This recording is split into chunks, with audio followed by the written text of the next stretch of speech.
the horrifying and mystifying story of Otto Warmbier. He was a promising young student at an elite American university who was arrested in North Korea.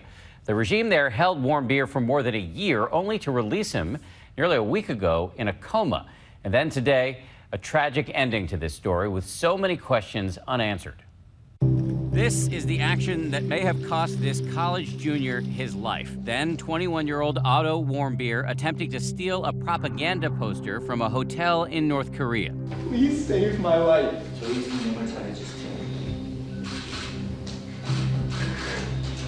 think of my family. What followed was a tearful confession and a sentence to 15 years of hard labor. 17 months later, Warmbier was carried off a plane on U.S. soil, unable to walk, talk, or respond to verbal commands. We're thrilled that our son is on American soil, and I'm able to talk to you on Otto's behalf, and I'm able to wear the jacket that he wore when he gave his confession. Today, just 6 days after that, Warmbier died. His parents writing in a statement, Otto has completed his journey home. Thank you very much. President Donald Trump promptly weighing in. At least we got him home to be with his parents, where they were so happy to see him, even though he was in very tough condition. It's a brutal regime, and we'll be able to handle it. It is not yet clear what impact Warmbier's death will have on the already tense situation between the United States and a rogue nuclear power. And what happened to Warmbier in North Korean captivity is still a mystery. He grew up in a small town in the suburbs of Cincinnati. Hello, everyone.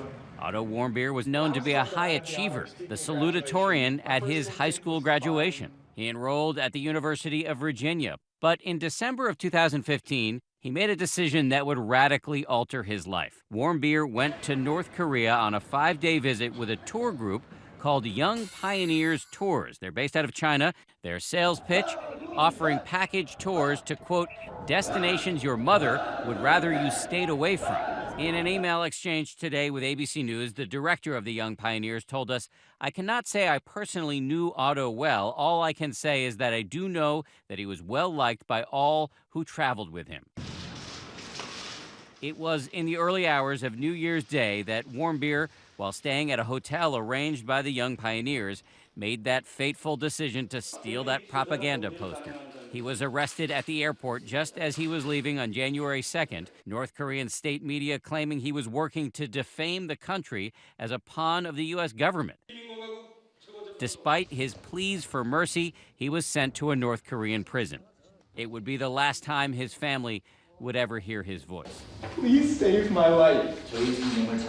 For months, the family had no news of his condition, encouraged by the Obama administration to keep a low profile to better negotiate his release. Frustrated by the pace, though, they spoke out on Fox News in April. President Trump, I ask you, bring my son home.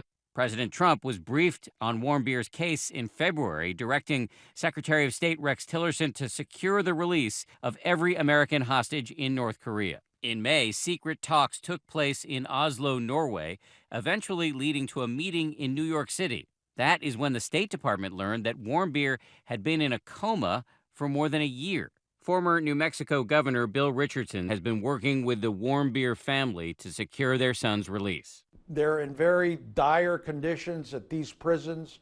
They don't get proper medical care. Some are put in work and labor camps.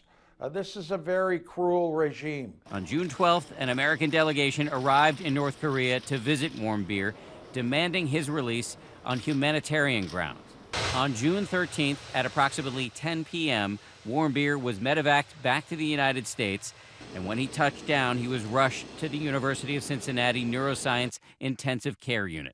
North Korean officials say he contracted botulism after taking a sleeping pill, but American doctors dispute that claim. I think that's probably the greatest clue to the medical team here, is that the loss of brain tissue was across the board. It was everywhere. Something that would happen if someone were deprived of oxygen. Warmbier's brief reunion with his family, bittersweet. His father giving this emotional statement to the press. I knelt down by his side and I hugged him, and I told him I missed him, and I was so glad that he made it home.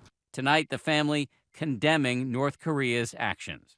The awful, torturous mistreatment her son received at the hands of the North Koreans ensured that no other outcome was possible. Secretary of State Tillerson saying in a statement, "We hold North Korea accountable for Otto Warmbier's unjust imprisonment."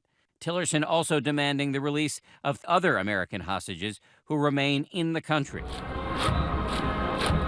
U.S.-North Korea relations are increasingly strained. I believe that Otto's death will have political repercussions. This was a crime against humanity. If there are going to be more sanctions on North Korea, I'm for it. The regime of Kim Jong-un is so isolated that former NBA player Dennis Rodman is perhaps the most visible diplomatic presence in the country. Last week, he made a strangely timed visit to North Korea. Just trying to open the door. Just open the door, that's it. But officials insist Rodman had no role in Warmbier's release.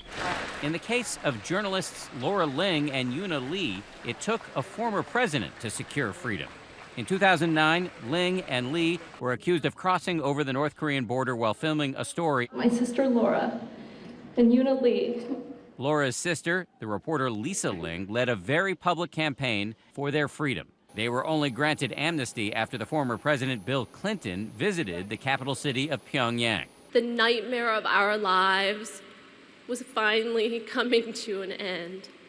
Today, Laura Ling tweeted, "Sending my thoughts and deepest condolences to the family and loved ones of Otto Warmbier."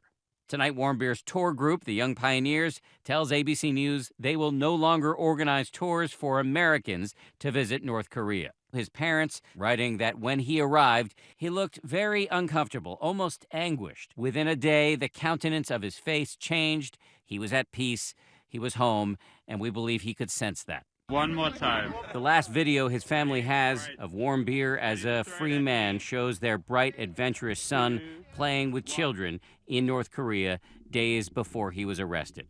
The final frames of liberty in a life cut way too short.